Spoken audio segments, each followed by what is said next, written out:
You're welcome back to News Insights. Philip, numerous aids to Africa. Is it for our own good or we are getting worse off? Good question. It's very pathetic that Africa has been seen as the dying child that needs aids of other continents to survive.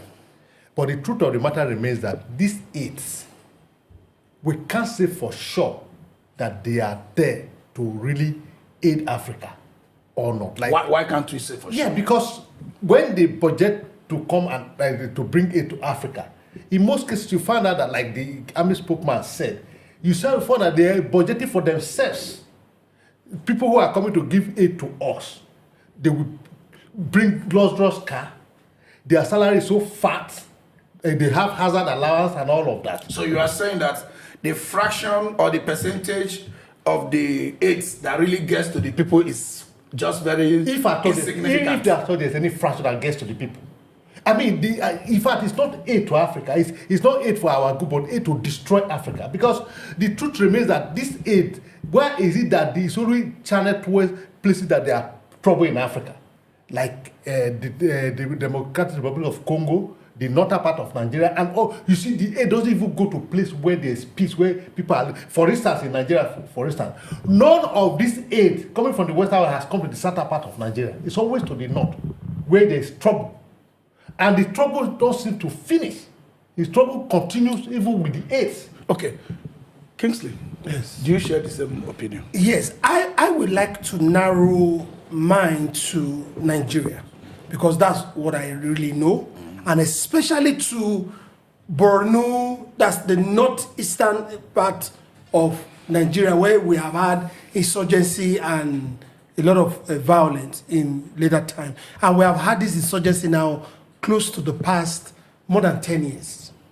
Now, in Borno State, for example, almost all international agencies are in Borno State. Almost all, if not all. Whether it's USAID or their counterparts in funding them, name it. They are all there. Do you understand? Now, they now have offices there where they operate from. And they also go into the people to interact with them. Now, most of these people that administer these aids that are head of these agencies and organizations, most of them are not even Nigerians. And they are paid in dollars. So if you give me, maybe is an NGO from Germany, for example. If you give me money to use to administer aid, you bring in personnel from that country. You bring in vehicles that are German made. You see? And most of the approvals for spending don't come from within. So since we had a military officer the other day say that these people will come and rent a house for 10 years. Yes. Meaning they are not even planning the problem is going to get solved immediately. No. So, the military will not tell us everything they know sometimes. No. Could it be that these foreign NGOs are trying to understudy us in the name of NGO, bringing their people? Using us as guinea pig. I think what the military is trying to say in essence is that, or what we don't know, what they are trying to say, these NGO, they are the people that actually fuel the crisis. But to what benefit? Yes, is it to set Africa aback or what? Yes, it's very easy because Africa is one of the richest continents on earth. And it's also the poorest on earth. What is the problem? Our soil is full of mineral. And you saw what is happening in Zamfara State and now Sokoto State, our neighboring country, Nigerian Republic. Where is the problem? Because people need to mine those minerals beneath our soil. And the only way to do that is to... But these Western, let me cut you short. But these Western countries are the one preaching normal business and the normal ways of doing international business and international trade. Why would they need crisis to trade with us or get what we want? Believe the international community at your own peril. Where is it that the international community, first and foremost, what do they do to Africa when they balkanize Africa? They understudy us and they see us. The first thing they do to us is to take away our culture, take away our religion, and now taking away our language, so that there will be confusion in our land. So that when we have that confusion, while we are busy fighting ourselves, not knowing who we are anymore, they can get access to what our God-given product that are worth. Kingsley, Yes. we have to check this. Yes. Okay. How do you think this? Because even the military officer that was talking, he said, yeah, a little bit. Some of them are also good, Yes. but that the majority of them are not here for good. How do you think these ones that are not here for good can be checkmated? Okay, so if you are saying they are not here for good, you are the one determining whether they are here for good or not. But they had an ulterior motive for coming, and most of them originates from countries.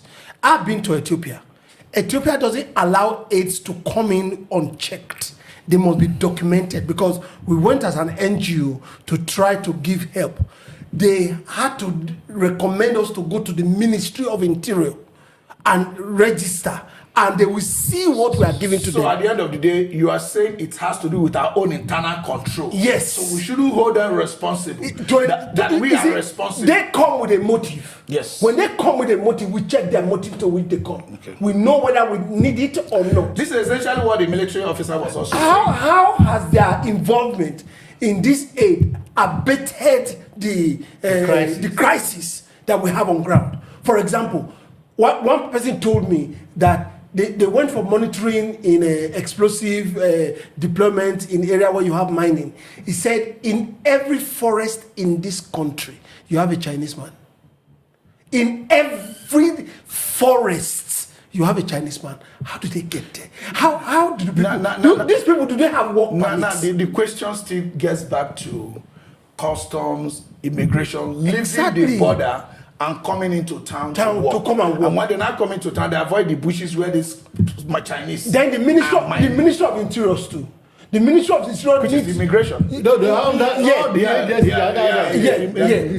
need a proper documentation of these people that come, whether they will create a special department, because I know even at the Ministry of Interior, leave immigration aside, even at the special the immigration are not the one that does the whole thing. They still have things they do in the ministry. Yeah. They need to record these NGOs, Border community management and all that. All these are under exactly. Even these NGOs, most of them originates from United Nations organizations that also deploy, because you have a lot of arms in United Nations. You have whether the UNFPA, UNICEF, UNIDO, UNODC, they are all, and they get this money. Sometimes they are the one that gives this money to these NGOs to work.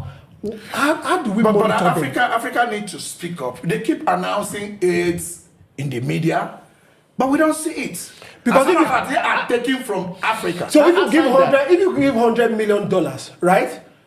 $80 million goes back to the country where the aid is coming from, because they bring in their manpower and their vehicles, their everything to So essentially, you are saying the aid is not. There's no aid. It's like a Greek gift. So let me even say this. The so-called NGOs, especially Amnesty, I'm accusing them. Anytime there's crisis and the military of that country take decisive step, they will accuse them of human rights. Genocide. They will come up with human rights and all the rest of them. And if those people strike, how do the news get into the media? It's through this NGO who can only go there and interview them. Are you getting the NGO can reach the militant or the bandit anywhere they are. But they claim that they are neutral. They are trying to solve the problem. How are they solving the problem? And they will not disclose these things to anybody. They protect them. So you don't think this is something that should get the attention of the presidents of all these countries? Because they are not only in Nigeria. The military have this intelligence. What he has said is very correct. You see, like his experience in Ethiopia to be replicated all over Africa. Any NGO that is coming to this country must first of all go to the Ministry of Interior, and the Ministry of Interior to confirm and ascertain this person. Now let's put it this way. Apart from those verifications, because I can tell you that on paper, yes, when you go to our ministry, you'll find out that all these things were done. You will find out that they were done. Why don't we change tactics? Okay, rather than them coming to operate this money, why don't they come have our kind of arranged agency Yes. where there are people managed together with our people and have it implemented. They don't trust you. Number one, you see this Kumo that is being given out, is being before you have an NGO, even in construction, by what's it called? EFCC. Is one of the ways to which they will doctor your account and see what comes in to those accounts. That one is effectively done.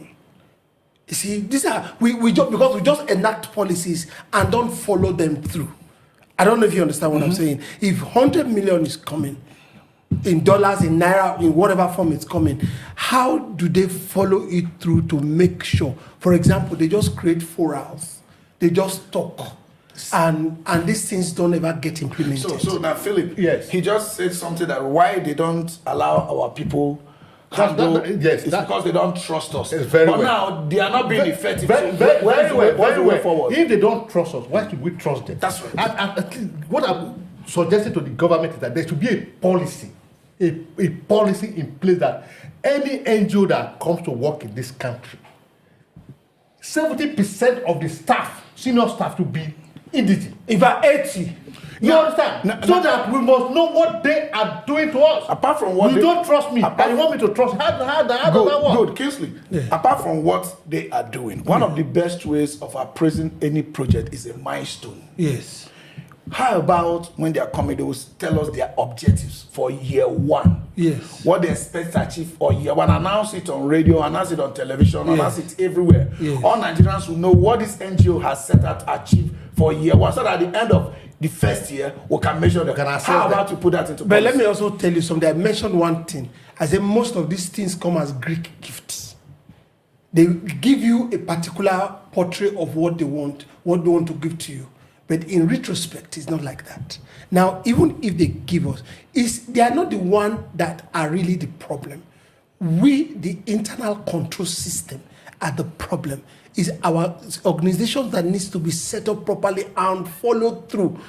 You also know that corruption is a part of our system. It's terrible. Let's not. Do you understand? When they come with dollars, and our people locally play to the gallery of them. Do you understand? And until some of these things are dealt with, it's going to be a long way going. So at the end of the day, it's about making sure that our internal control system is strong, which falls back to the table of our government. Yes. So I think with that, we have come to the end of this section. We are still in this insight. We'll be right back.